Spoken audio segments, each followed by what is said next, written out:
Welcome to my YouTube channel. आज हम BA final year वालों को सोशियोलॉजी सेकेंड पढ़ाने जा रहे हैं। ये वीडियो बीए फाइनल ईयर वालों के लिए काफ़ी यूजफुल हो सकता है। फ्रेंड, अगर आपको वीडियो पसंद आए तो like, comment and subscribe bell icon को जरूर प्रेस करें, जिससे हमारी वीडियो की नोटिफिकेशन आपको मिल सके। तो चलिए फ्रेंड, हम इसे स्टार्ट करते हैं।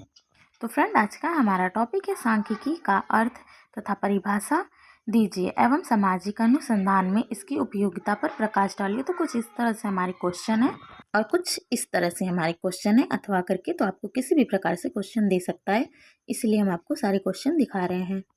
तो अब हम देखते हैं सांख्यिकी का अर्थ तथा परिभाषा क्या है। निम्न विभिन्न प्रकार की सामाजिक घटनाओं में संख्यात्मक विवेचना की दृष्टि से सांख्यिकी अत्यधिक महत्वपूर्ण मानी जाती है, क्योंकि उसके उपयोग द्वारा तथ्यों की शुद्धता बनी रहती है तथा उससे तुलनात्मक अध्ययन में बड़ी सहायता प्राप्त होती है। सांख्यिकी के अर्थ को निम्नलिखित परिभाषाओं से भली भांति समझा जा सकता है। तो सांख्यिकी हमारे लिए बहुत इम्पॉर्टेंट है, इससे हम सभी तथ्यों को संकलन करके उसके बारे में जान सकते हैं। तो हम देखते हैं। तो पहला है, बाउले के अनुसार सांख्यिकी सामाजिक घटना के मापन का विज्ञान है जो उसको सभी दृष्टियों से संपूर्ण बनाती है। सांख्यिकी क्या है? सामाजिक घटना का मापन है जो उसको सभी दृष्टियों से महत्वपूर्ण बनाती है। तो दूसरा है, लोविट के अनुसार सांख्यिकी वह विज्ञान है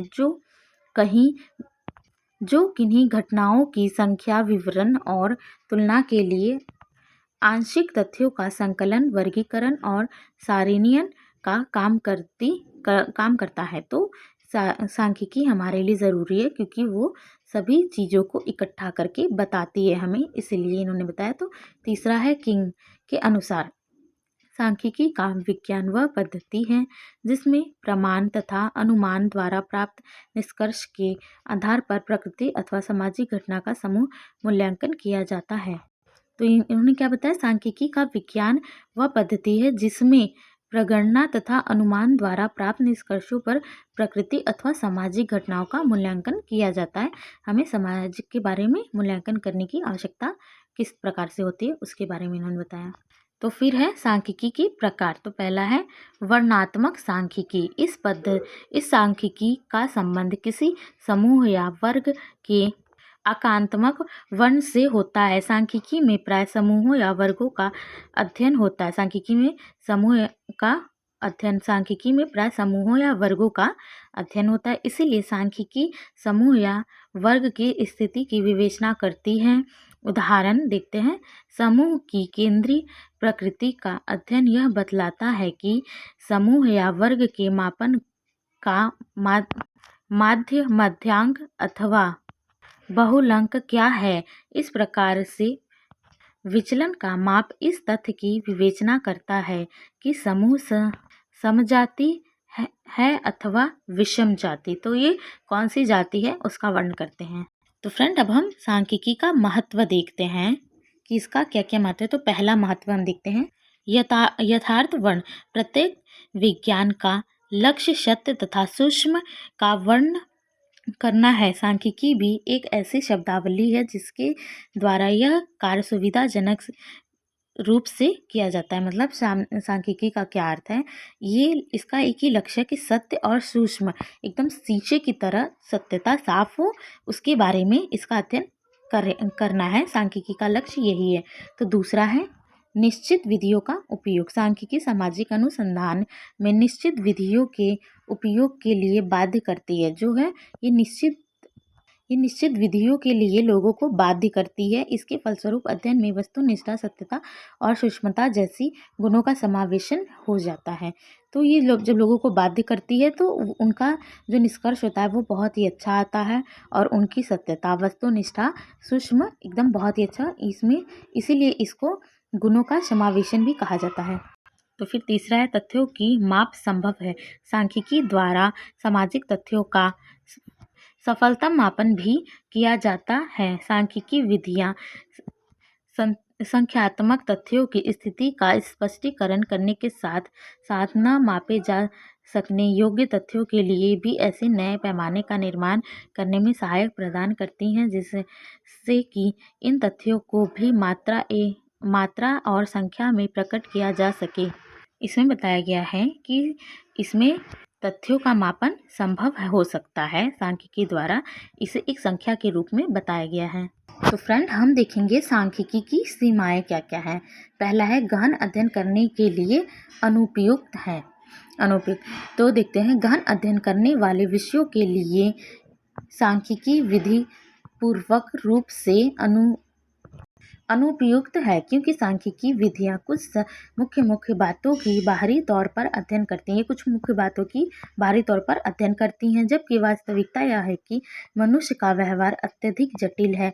कुछ प्रश्नों मनुष्य का जो व्यवहार है वो अत्यधिक जटिल होता है। कुछ प्रश्नों के उत्तरों के द्वारा मानव व्यवहार का स्पष्टीकरण नहीं किया जा सकता। मानव व्यवहार को समझने के लिए तो सूक्ष्म अध्ययन किया जाना नितांत आवश्यक है। मतलब मानव का जो व्यवहार है उसका अध्ययन कोई नहीं कर सकता, क्योंकि मानव के बोलता कुछ है और उसके माइंड में चलता कुछ है। तो इसी वजह से उसका इस तरह से अध्ययन कोई नहीं कर सकता कि उसके माइंड में क्या चल रहा है और वो बोल क्या रहा है। तो हम दूसरा देखते हैं, गुणात्मक पक्ष अध्ययन करने में असमर्थ। प्राय मानव व्यवहार अमूर्त होता है। मनुष्य का व्यवहार है वो अमूर्त होता है, किसी को दिखाई नहीं देता है, हम उसे महसूस करते हैं। कि भावात्मक, भावना, संवेग, रुचि पक्ष की माप नहीं की जा सकती। जो मानव का व्यवहार है, भावना है, संवेग है, रुचि, उसकी कोई माप नहीं की जा सकती है।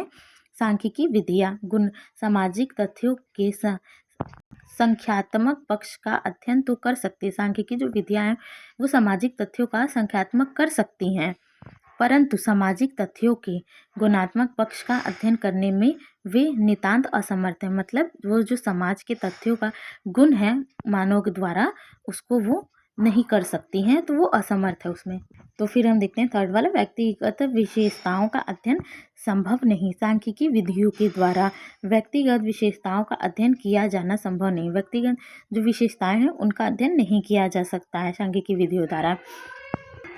आगे है, सांख्यिकी विधियों का प्रयोग समूह अध्ययन के लिए संभव। सांख्यिकी विधियों का समूह के लिए अध्ययन संभव हो सकता है, परंतु ये सामाजिक घटना के महत्वपूर्ण भाग मानव की आंतरिक परिस्थिति तथा व्यक्तिगत विशेषताओं का अध्ययन करने में असमर्थ। मतलब मानव के आंतरिक और विशेषताओं की व्यक्तिगत बातों को वो नहीं बता सकता, वो उसमें असमर्थ सिद्ध होती है।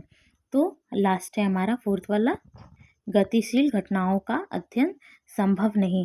भौतिक पदार्थों और सामाजिक पदार्थों की प्रकृति में अंतर है। जो भौतिक पदार्थ है और जो सामाजिक प्रकृति है उसमें अंतर है। चूँकि भौतिक पदार्थ स्थिर होते हैं, मानव द्वारा जो भी चीज़ें बनाई जाती है उसे भौतिक कहते हैं, तो वो स्थिर है, वो अपनी जगह है। अतः उसके लिए सांख्यिकी अध्ययन अधिक उपयुक्त रहता है। सांख्यिकी हम उसके लिए कर सकते हैं, उसे अंकों में जोड़ा जा सकता है क्योंकि वो स्थिर रहता है। परंतु सामाजिक पदार्थ, मानव प्रकृति निरंतर गतिशील रहते हैं। जो प्रकृति है मानव की और जो परिवर्तन है गतिशील होते रहते हैं, क्योंकि हमारे समाज में कोई भी चीज़ है जैसे प्रकृति द्वारा, तो वो गतिशील होते रहते, दिन पे दिन बदलते रहते हैं। ये मानव के मतलब ये प्रकृति का नियम ही है।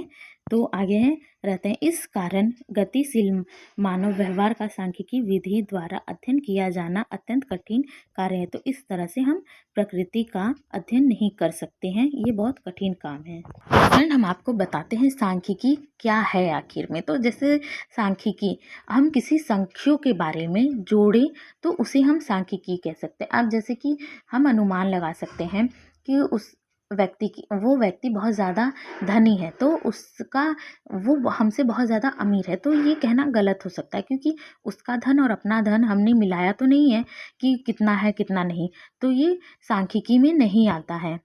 अब जैसे कि हम देख रहे हैं, एक पेड़ है और पेड़ का मुकाबला हम एक मनुष्य से करते हैं कि उस पेड़ की लंबाई इतनी है और इस मनुष्य की लंबाई इतनी, हम नापते हैं।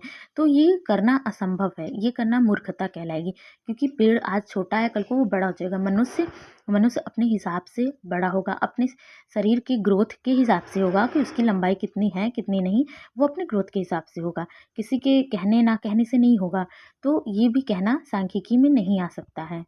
सांख्यिकी क्या है? जो संख्यों का गुण बताती है, जो संख्यों को सही मात्रा में बताती है। जैसे कि हमें क्लियरली पता है कि कोई स्कूल में अगर कोई बच्चा पढ़ रहा है तो उसकी फ़ीस मान लीजिए 400 है, तो हम अनुमान लगाते हैं हाँ 400 है, तो प्रॉपर अगर कोई चीज़ हमें पता है तो उसे हम सांख्यिकी कह सकते हैं।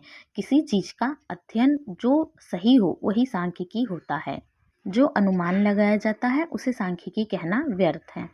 आई होप फ्रेंड आपको वीडियो समझ में आई और पसंद भी आई हो। फ्रेंड आपको वीडियो कैसी लगी, like comment and subscribe, bell icon को जरूर प्रेस करें जिससे मैं नए वीडियो की नोटिफिकेशन आपको मिल सके। Thank you for watching my video.